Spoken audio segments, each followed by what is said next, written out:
novos tempos vêm para todos e também para a agropecuária. É por isso que a Jacto atende o produtor com soluções inovadoras e sustentáveis. São máquinas, tecnologias e uma nova área de serviços para a digitalização da fazenda, a Jacto Next. Vem com a Jacto para a Expo Londrina e conheça as novidades para produtividade e inovação para a sua próxima safra. Olá, está no ar o 4º episódio Mulheres no Agro. Eu sou Luli Barbeiro e vou estar conduzindo esse episódio com vocês. Hoje o assunto é Futuro dos Alimentos. A biotecnologia é uma ferramenta essencial para o agronegócio e vem sendo amplamente utilizada para a produção de alimentos. Isso significa uma produção mais sustentável, com reflexos diretos na produtividade e rentabilidade, e que traz soluções e desafios das grandes gerações atuais e futuras. E hoje eu tenho um time pesado aqui comigo na mesa. Rafaela Parra, muito bem-vinda. Obrigada pelo convite, Lúlia. É sempre um prazer participar dos seus projetos. Espero contribuir aqui para a discussão sobre sustentabilidade. Ismael Menezes, muito bem-vindo. Olá, pessoal. É um prazer estar junto novamente nessa oportunidade de estar discutindo as inovações no agronegócio. Tito Turquino, muito bem-vindo. Muito obrigado pelo convite, estamos aqui. Pode começar, Luli. Rafa, como que você vê a questão de sustentabilidade no agronegócio? Bom, Luli, muito se fala sobre a sustentabilidade no agronegócio, na agroindústria, e as pessoas às vezes confundem um pouco o que é a sustentabilidade ou não entendem o que é a sustentabilidade. Então, acho que nós estarmos hoje nessa discussão para que possamos nos aprofundar um pouquinho sobre o assunto é super importante, porque quando se pensa em sustentabilidade, sempre vem à mente o uso da terra, né? Então, a produção no dentro da porteira, e algumas pessoas entendem que seria deixar uma área reservada ou incólume que não fosse utilizada para nada. E é justamente o contrário. Você tem que, na adoção das ferramentas de sustentabilidade, conseguir extrair o máximo de produção daquela terra, respeitando o potencial produtivo da terra e injetando recursos também, não só no dentro da porteira, mas no antes e no depois, para fomentar uma produção adequada que utilize menos água, que traga menos CO2 para a atmosfera e que consiga atender, então, a demanda global de alimentos. Acho que, em suma, em resumo, seria isso, conseguir respeitar o potencial produtivo da terra através de tecnologia, através de ciência, então trazendo uma máxima utilização para os recursos. Que, aliás, o Brasil é campeão nisso, né? Campeão de produtividade, campeão de sustentabilidade, um país que preserva como ninguém, né? Se a gente for pensar aqui, a gente tem 27, a soma de 27 países europeus é o tamanho do Brasil que preserva. Então é um exemplo, né, Tito? Olha, Lula, isso é um assunto muito polêmico dentro da produção do Brasil, que eu acho que durante aí 30, 40 anos foram feitas leis prejudiciais ao nosso país, né? Então, é a mesma coisa, você fala, o Brasil em 1958 foi campeão do mundo e tem gente falando mal do Pelé, gente falando mal do Garrincha, gente falando mal, no caso dos nossos grandes produtores, né, do Brasil, né? Que em 50 anos, que eu posso falar isso, que 50 anos atrás o Brasil não era nada. Trazia feijão do México, trazia comida, tudo de fora. Então, em 50 anos, o Brasil transformou no campeão do mundo. E nessa parte de preservação, é uma coisa que até atrapalha demais o produtor rural. Porque qual é o produtor rural que quer estragar a propriedade dele?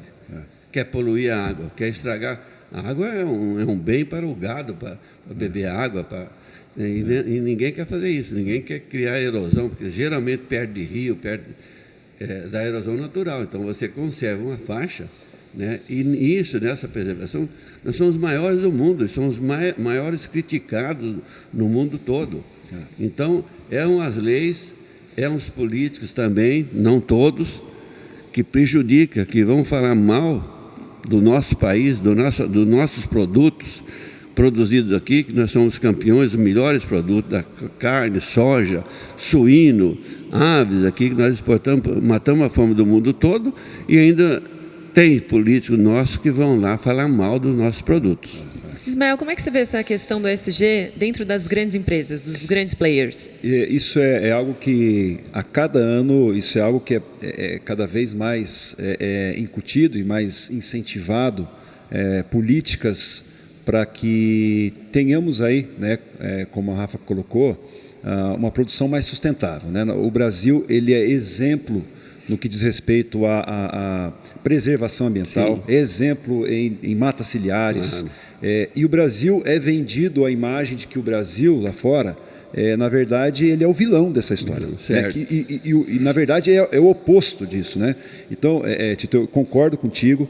Eu vejo que as empresas cada vez mais precisam fazer com que passem uma imagem de que o Brasil não é tudo que é vendido lá fora de ruim. Na verdade, nós somos exemplos. Imagina só, eu falo sobre o etanol, por exemplo, né? Você imagina só o que o Brasil é no que diz respeito a combustíveis. O que o Brasil fez com o etanol, com o programa Proálcool, com todo esse avanço, agora com o etanol de milho. Ou seja, isso é uma amostra de que o Brasil, ele é uma potência não só no agronegócio, mas também em sustentabilidade. A sustentabilidade a gente pode falar aqui de vários outros segmentos. Agora está crescendo de uma forma muito forte. Os bioinsumos, por exemplo, né? A gente pode falar aqui, ficar 2 horas falando sobre bioinsumos, né? Mas são ações que são feitas que fazem com que o Brasil tenha que ser mostrado como referência lá fora, né? E a gente vê governos que fazem o desfavor de ir em países fora e criticar o nosso agronegócio. Então, assim, o que eu vejo, Luli, o Brasil precisa investir um pouco mais. Acho que as empresas e todo o setor do agronegócio precisa se mostrar melhor. Vou dar um exemplo. O café brasileiro é um café excelente, mas o café colombiano é o café que é tido como a referência mundial. Né? E tudo isso, grande parte disso é marketing. Grande parte disso é marketing. Então, eu acho que o Brasil precisa, Luli, as empresas como um todo, investir um pouco mais em mostrar o que o brasileiro, da porteira para dentro, faz com sustentabilidade. A gente é referência. Né? Então, isso, na minha visão, precisa ser mais vendido de forma melhor lá fora, por empresas, pelo governo, para que aí, assim, nós possamos colher os frutos dessa imagem. Né? Quando a gente fala num país, o nosso país é um país verde, né? Porque basicamente, para um dado aqui para vocês, a gente tem 66% do nosso território preservado. Então não é qualquer um, né? É um espaço incrível, é 1/3 do nosso país que a gente é intocável, né, Rafa? É isso aí, Luli. Então, essa é uma marca muito importante e isso vem sendo debatido já há algum tempo sobre a quantidade de bilhões de reais que você tem imobilizado dentro do Brasil. Não quer dizer que nós queiramos abrir essas áreas, mas para demonstrar, olha o quanto de dinheiro ativo imobilizado nós temos que gera um custo de produção. Talvez esse custo de manutenção dessas áreas verdes, ele é suportado, a maioria, pelos próprios produtores rurais, porque desses 66,6% que você comentou, 66,3%, desculpa, 25, alguma coisa, quase 26% estão dentro das propriedades rurais, de particulares. Então, esse custo de manutenção dessas áreas intocadas, ele fica a cargo do produtor rural também. Então, nada mais justo do que este produtor ter acesso a ferramentas de sanções premiais, o que chamamos no direito de sanções premiais. O que é isso? Algumas promoções, remuneração relacionadas, nós fomos promoções, né, sanção premial ou promocional, vindas pelo Código Florestal como pagamento por serviços ambientais, como isenções tributárias, N coisas que podem auxiliar o produtor rural a conseguir valor nessa preservação e conseguir, então, escalar essa produção verde e, se não for pelo amor, mas se não pela dor, que ele possa ter uma retribuição financeira também por isso, né? Claro que existe a legislação que o obriga a fazer isso, nós não estamos discutindo se essa legislação está correta ou não, estamos acatando, e o Brasil ele tem esse salto de produção, como o Tito comentou, não éramos nada até um tempo atrás, éramos um país que importava alimentos e agora somos um país exportador de alimentos, fibras, bioenergia, então exportador das maiores commodities, em produção e exportação das maiores commodities hoje, e isso se deu por quê?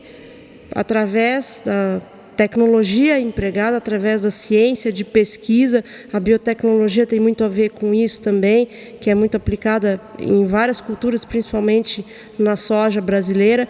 Então, assim, como é que a gente conseguiu fazer o nosso território não aumentar na mesma escala do aumento de produção? Com tecnologia, com ciência. Claro que nós somos abençoados por Deus aqui também com o nosso clima, abundância de chuvas, relevos e tudo mais, mas eu acho que isso é um pontapé inicial aqui para a gente começar a nossa conversa. O papel do produtor como você colocou, né, Rafa? O papel do produtor é primordial nisso tudo, né? Porque ele foi um desbravador, né?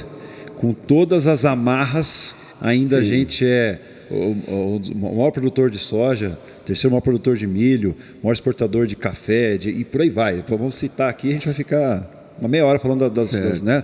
Mas o produtor foi um verdadeiro desbravador, utilizando da tecnologia, e aí a gente tem que louvar aqui a pesquisa, a Embrapa e todos os institutos de pesquisa que fazem todo esse melhoramento genético e tal, a adoção dessa tecnologia pelo Brasil, a adoção de plantio direto, tudo isso beneficiou muito, né?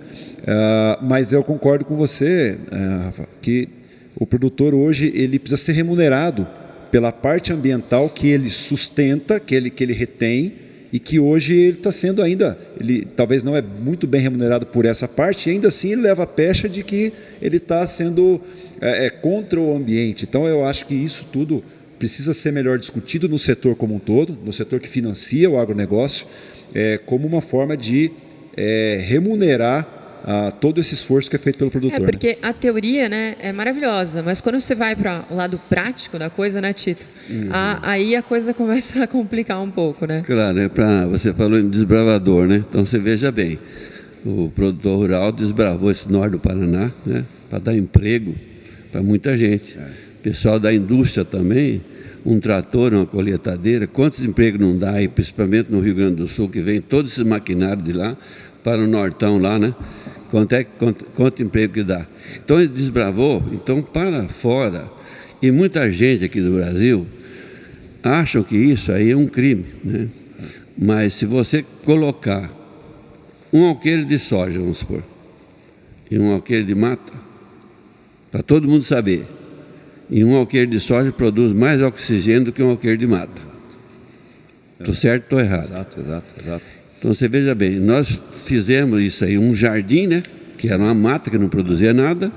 O nosso produtor rural fez um jardim, e desse jardim alimenta o mundo, alimenta o Brasil. Da renda. E além disso, além do nitrogênio que dá no solo, o oxigênio que vai para todo mundo, né? E nós estamos falando como isso aí são os vilões, como você falou, os bandidos que estão aí desmatando e coisa e tal. Nós estamos aumentando o oxigênio, aumentando comida, aumentando tudo, e tem gente que vai falar mal de uma coisa maravilhosa igual essa daí.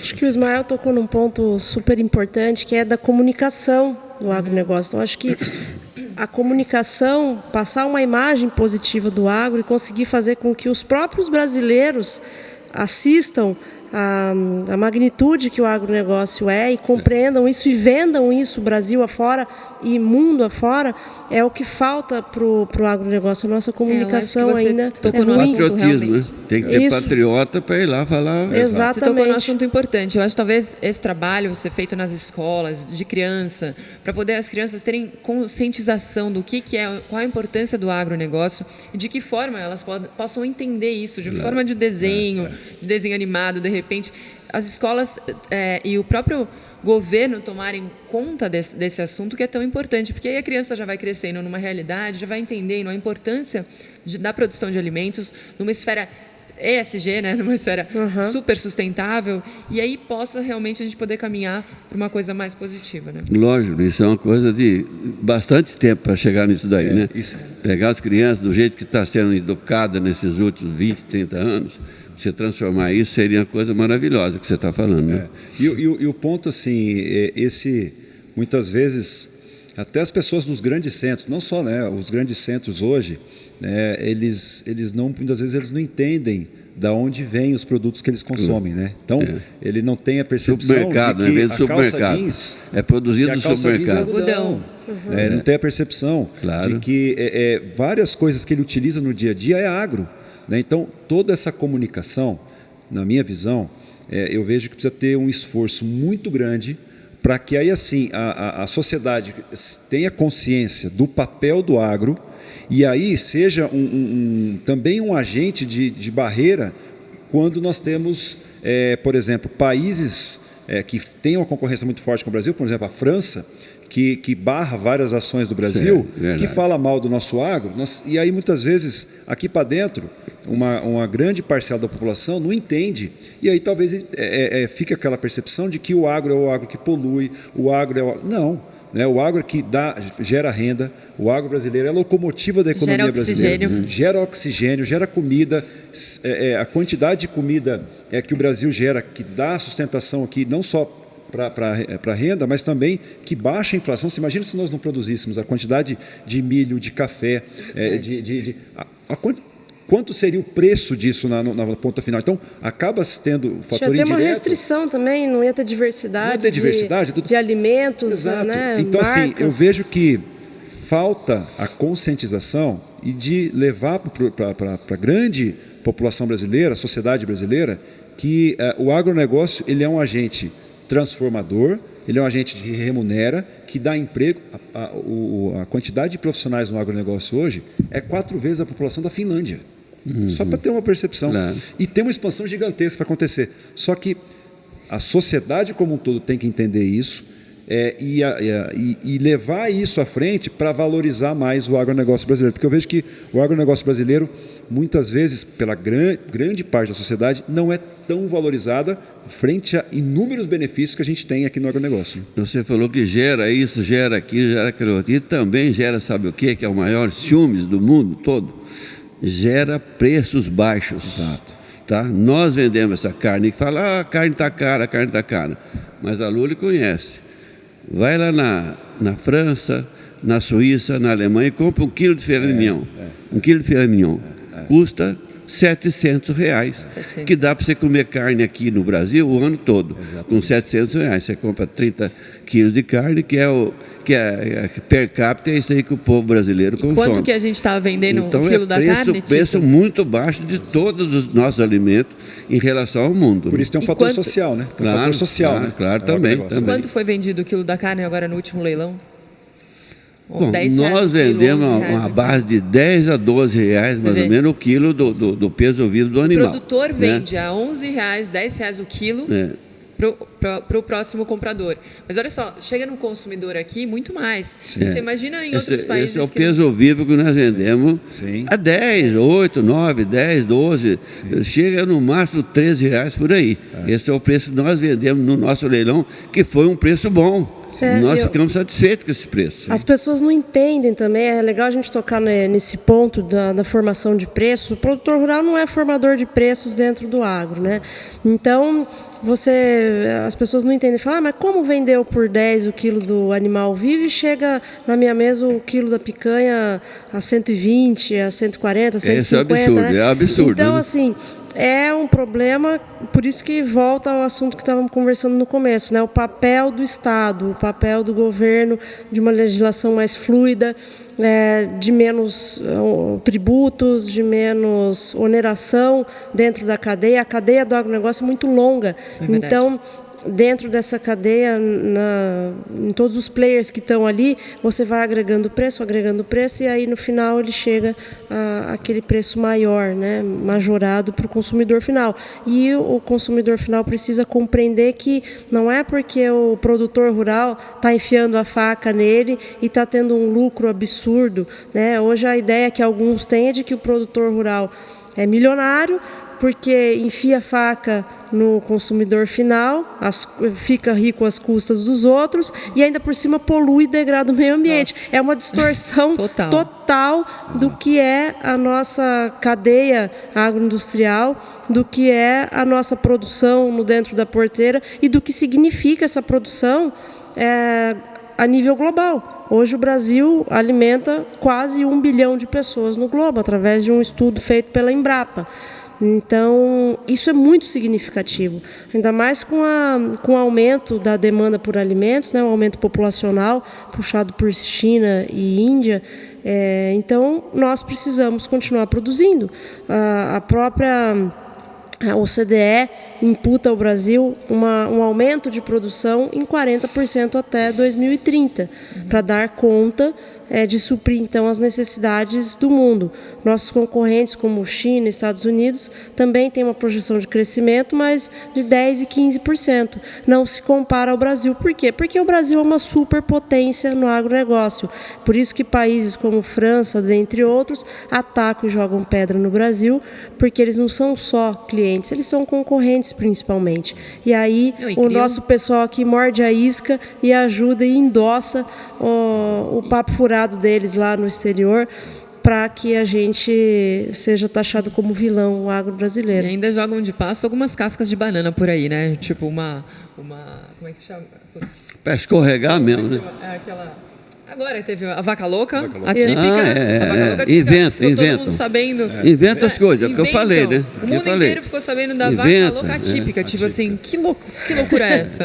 E a gente vê, assim, o que acontece, né? A Rafaela pontuou muito bem aqui. A gente tem um cenário em que eventos que deveriam jogar a favor, agentes que deveriam jogar a favor, em vez de resolver os problemas, como o caso atípico, deveria ser algo que teria se resolvido rapidamente, mas isso afetou as exportações de carne, né, por 20, 30 dias. Né? Por uma mentira. Uma coisa não era verdade. Sem justificar, né, toda a situação. Então impacta todo esse...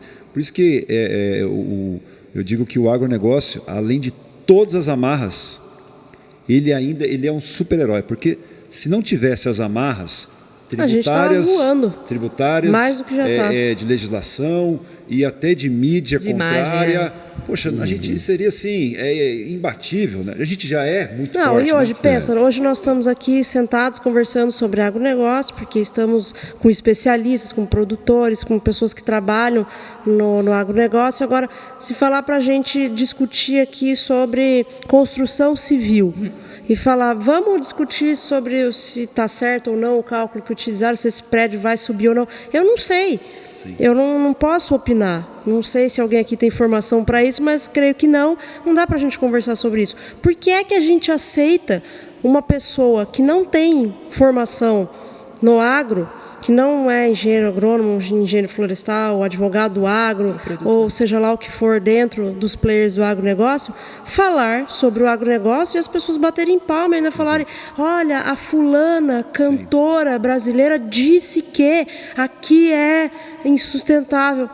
Com que dado, com que competência profissional para falar sobre isso? A população tem e pode prezar por segurança alimentar, por qualidade dos alimentos que consomem. Eu não estou dizendo que o agronegócio tem um cheque em branco nas mãos e aí pode enfiar a goela abaixo das pessoas, o que bem entender. A gente pode ser, sim, estar adstrito à legislação, ser fiscalizado e ter a obrigação de trazer segurança alimentar e melhores produtos sempre. E ser protagonista na boa imagem de sustentabilidade pelo mundo. Agora, não dá para tolerar que pessoas que não trabalham com o agronegócio, que não estão envoltos nessa ciência que é o agronegócio, darem pitaco e os outros utilizarem aquilo como verdade. Olha, a fulana de tal falou, não vou nem dizer o nome das fulanas de tal, né? Mas a fulana de tal, o ciclano de tal falou, ainda fazem live para falar sobre o agro, sem ninguém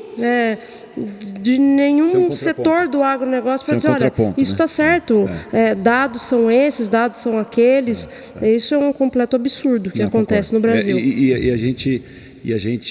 A grande mídia precisa abrir esse espaço. Eu acho que isso é bacana, né? Do espaço que a gente está tendo aqui, para poder discutir, porque é o espaço que precisa ser mais explorado para que a sociedade entenda exatamente o que a Rafaela colocou, de que agentes fora do agro estão opinando, estão dando o seu ponto de vista de forma, grande parte das vezes equivocada, para não dizer outro nome, e a sociedade compra isso. Então, precisa ter cada vez mais, e aí, Luli, parabéns pela iniciativa, de abrir esse espaço para a gente poder falar sobre o agro, de gente que está dentro do agro, que está vendo na situação. Então, isso para mim é importantíssimo. Olha, o negócio, o emprego está aberto no Brasil inteiro.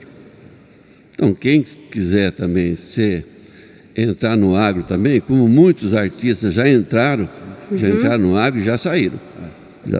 Sim. Eu sei o nome todo, não vou citar. Sim. Mas é o seguinte, você entrou no emprego hoje aqui em Londrina, no fim do mês você tem um salário, não tem?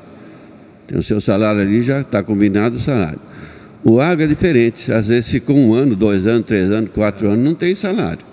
E você trabalha sábado, domingo, feriado, dia santo, totalmente, né? Para você fazer porque não é você pegar uma fazenda bonitinha assim, esse não é o agro é você entrar num lugar difícil, como nós entramos ali no Mato Grosso do Sul, era só mato. Sim. Não tinha estrada, não tinha ponte, não tinha nada. Então, depois de 20, 30 anos, você começa a aparecer uma renda dali, né? Então, isso daí tem que ter paciência, porque você tem que esperar. Tem que ser herói. Né? Tem que esperar muitos anos para você começar a ter renda. Exato. Porque você pegar de um lugar que ali você não tem nada, não tem do que tirar. Entendeu? Você é Banco do Brasil, é financiamento, é um trator caro, é uma máquina cara, uma coletadeira hoje, os coitados dos arrendatários, do pessoal que produz soja, 4 milhões de reais é coisa absurda, não pode. Então, esses 4 milhões de reais, uma coletadeira, um trator que custava 50, 100 mil reais, vale 2 milhões, um trator. E quem está pagando tudo isso? É o agro. Exato. E outra coisa também muito importante é o seguinte, essa profissão, você quando vai vender seu produto, você pergunta quanto é que você paga. Quanto é que você está pagando na soja? Quanto é que você está pagando no boi? Quanto é que você está pagando no frango? É assim. E você quando vai comprar os seus produtos, o calcário, o adubo, o inseticida, o herbicida, o fungicida, você vai lá, está lá a tabela, está tabelado. E você é o único que está no meio dessa cadeia aí, que você não sabe o que você faz. Exato. Então a profissãozinha é meio difícil. Muita gente entra e sai. Tem que ser herói, tem que ser herói. Esses falam mal, que é gostoso entrar, entra lá, experimenta. Exato. Né? Experimenta lá para ver. E muita gente desiste, porque o negócio não é brincadeira não. Hein? Esforço é muito grande, né? E tem que ser herói. Tem que vencer as adversidades de clima, de tudo, tem que vencer toda a concorrência e tem que vencer a própria gente daqui, sociedade, então tem que ser herói. E perguntar quanto você está pagando o meu produto e perguntar por quanto você está vendendo para fazer o produto. Exato. Não, realmente, o agro é o que realmente sustenta tudo, né? Se for pensar, onde você está dirigindo um carro agora, escutando a gente, é agro. Exato. É o pneu, é tudo. É tudo. O couro que você está sentado. Então, o agro é assim, o combustível, tudo. E cada vez mais eu vejo esses estudos de pesquisas em biotecnologia, trazendo, né, não tem a bactéria que você coloca na soja. Certo, para aumentar a produtividade. Para aumentar o nitrogênio do solo, você precisa da bactéria. E eu falo essas dificuldades também para nós, é um treinamento positivo, hein?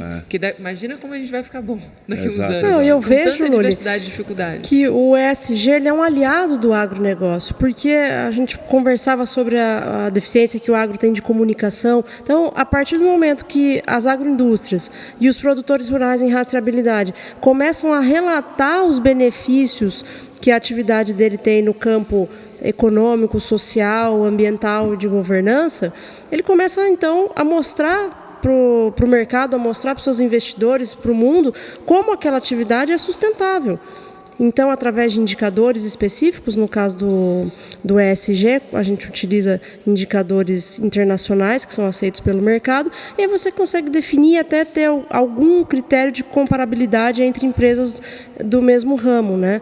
Então, é muito interessante, eu vejo o ESG como um aliado que vai puxar a comunicação a favor daquelas agroindústrias e dos produtores rurais que estão trabalhando corretamente e que têm que ser reconhecidos por isso. Reconhecimento de imagem e reconhecimento através de investimentos também. E você sabe que a gente está tendo uma revolução nos bioinsumos, né? Os bioinsumos, eles vêm dobrando de tamanho a cada ano. É o mercado de bioinsumos.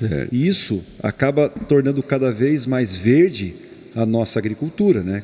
Ou seja, a gente passa de ter a utilização de um produto químico para um produto biológico, né? Então isso tudo são esforços e que a gente vem acompanhando isso. O mercado de bioinsumos está duplicando a cada ano. Então olha a fronteira que existe, assim, a possibilidade que está acontecendo, né? Que não é uma possibilidade, é uma realidade que está acontecendo, e toda essa transformação para a questão ambiental. Então isso também precisa ser enfatizado, a importância dessa transformação. Cada vez mais a agricultura brasileira está se tornando cada vez mais verde, né, com todos esses aspectos. E isso sim, além de fazer isso é legal, nós temos que fazer, mas precisa ser comunicado isso, né? Então acho que o grande esforço é comunicar e vender essa imagem e capturar valor nisso.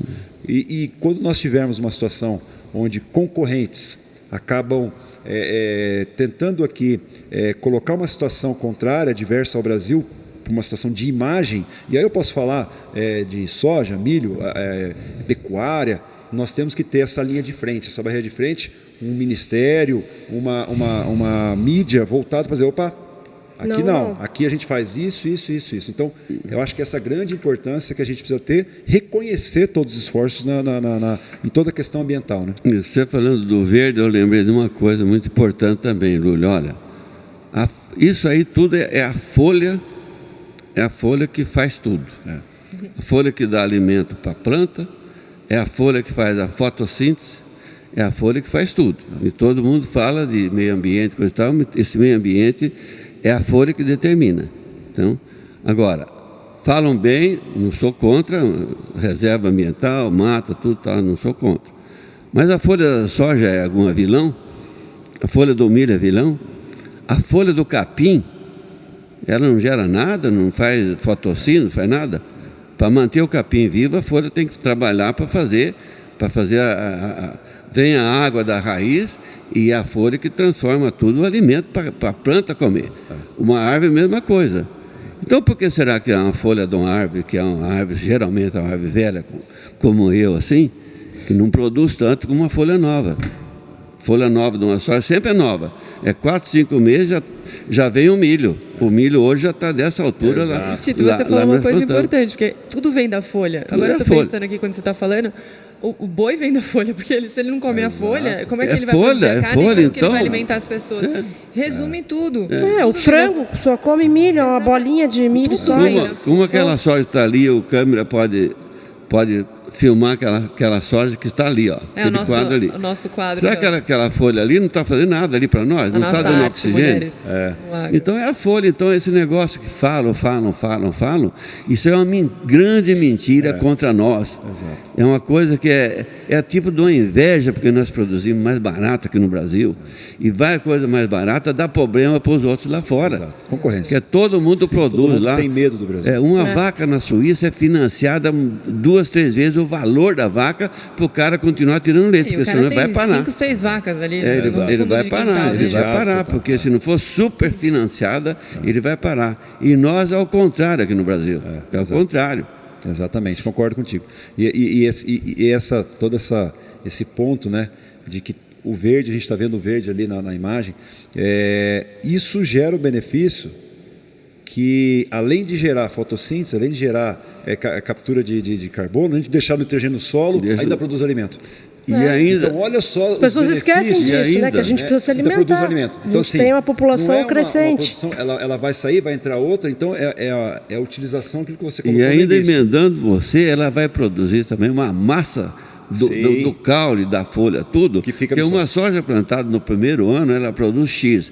No segundo, terceiro ano, ela vai aumentando de produção, porque a própria soja, ela deixou uma massa no solo, com os micro-organismos que existem no solo, vai aumentando e a produção vai aumentando. E nossa terra, Ela vai aumentar. Conforme você vai plantando a soja, uma pessoa que faz bem feito, ela aumenta a produção e não diminui. E é o que a Rafaela falou no começo. É a utilização bem, é extrair o máximo do solo, respeitando, logicamente, que é o meio ambiente, mas extrair o máximo, isso sim é sustentabilidade, né? Então, acho que é bacana essa...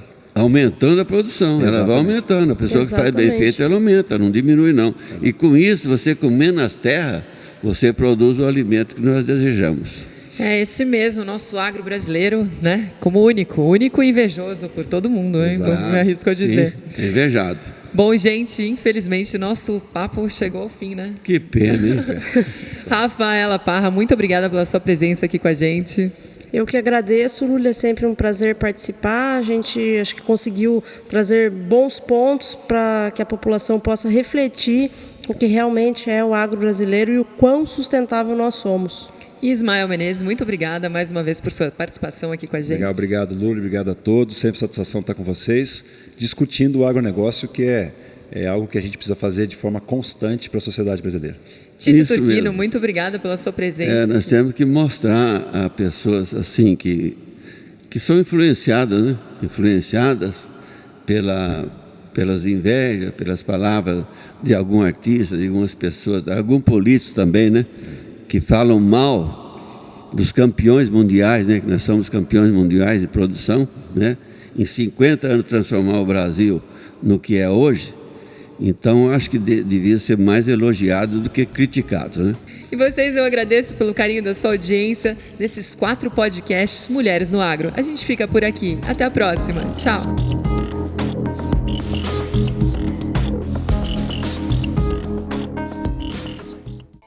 Os novos tempos vêm para todos e também para a agropecuária. É por isso que a Jacto atende o produtor com soluções inovadoras e sustentáveis. São máquinas, tecnologias e uma nova área de serviços para a digitalização da fazenda, a Jacto Next. Vem com a Jacto para a Expo Londrina e conheça as novidades para produtividade e inovação para a sua próxima safra.